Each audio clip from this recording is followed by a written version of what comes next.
Bago tayo magpatuloy, huwag kalimutang mag-subscribe sa aking channel.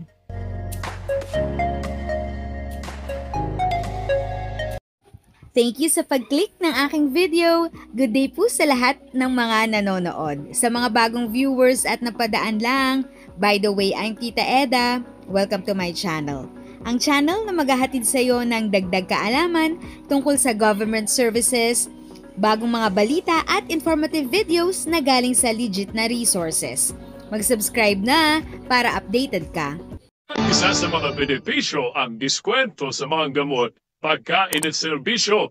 Pero, paano kung sinabihan ka na may limit sa senior citizen discount? Alam mo bang, bawal yan? Alamin ang kanilang pananagutan sa NBI na bawal ito.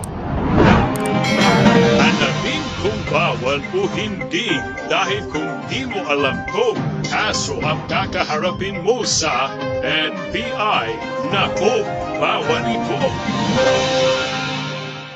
Nilimitahan ang senior citizens discounts. Nako, bawal ito. Biro nga ng iba, kapag umabot na ang iyong edad sa 60 taon, mayroon karang dual citizenship, isa bilang Filipino citizen at ang isa naman bilang isang senior citizen. Kaya isang malaking blessings. Kapag umabot ka sa edad na 60, marami ka na rin matatanggap na benepisyo gaya ng 20% discount sa mga produkto at serbisyo. Pero paano kung nagkaroon ng limit ang discount naman na senior? Nako, alam nyo bang labag sa batas yan? Ayon sa Republic Act No. 9994 o mas kilala bilang Expanded Senior Citizens Act, ang bawat individual na edad 60 pataas o senior citizen ay mayroong karapatan na 20% discount at exemption sa value-added tax kapag sila ay karain sa restaurant o fast food at sa iba pang consumable items. Nakasaad din sa rules and regulations ng batas. May tuturing na violation naman na sumusunod pag-set ng maximum amount sa food purchase na bibigyan ng 20% discount at VAT exemption at ang panalawa, pagtanggi na i-grant ang discount at VAT exemption sa drive-thru at delivery orders. Para sa mga senior citizen na kakain sa mga restaurant na mayroong ganitong policy, maaari kayo magreklamo sa Office of Senior Citizens Affairs o OSCA sa inyong local government unit. Ayon sa ahensya, mananagot sa batas ang mga restaurant o establishments na hindi nagbibigay ng tamang benepisyo sa mga senior citizen. Kaya naman huwag nang utakan sina lolo at lola. Tandaan, tatanda ka rin. Ibigay ng tama ang kanilang benepisyo para hindi ka masabihan ng, "Nago, bawal ito."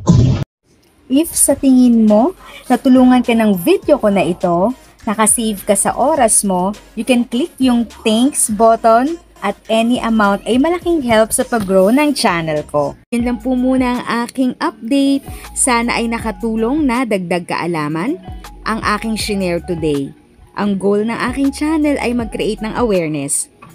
Kung ganitong mga topic ang gusto mo, panoorin mo ang mga videos ko na ito.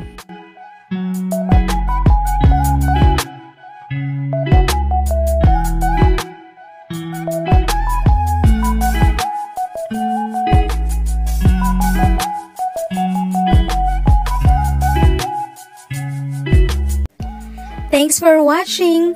Kung may kapamilya, kaibigan o kakilala sa tingin mo ay magiging interesado sa video, please share or tag sila sa comment section. At syempre, if nagustuhan mo ang video, i-like mo na ito at subscribe ka na din. As always, feel free to write your questions, comments, and opinions respectfully. And continue to be a blessing and stay safe!